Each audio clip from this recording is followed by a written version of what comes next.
naman yung president natin.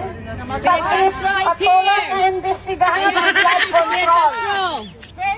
Ang flood control, ibalik ang pera.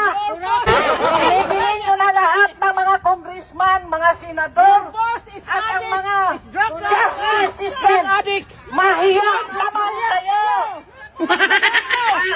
Mahiyang sa pera ng Ayan, si Ted Castro.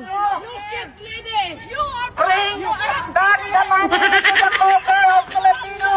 Your face is ugly than what you are. You're a liar. Ma'am, You're a traitor. ilunggangan ako singganan ko kagwapa sa inyo. Pero tangi ang kwarta sang Pilipino, ibalik nyo. Kaluoy ang mga Pilipino.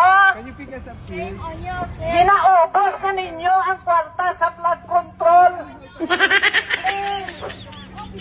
Please. Baby, what a cry baby. Please bring the money to the Filipino people. We have a big Nagpatulong ng pulis. Nagpatulong ng ano. Nagpatulong.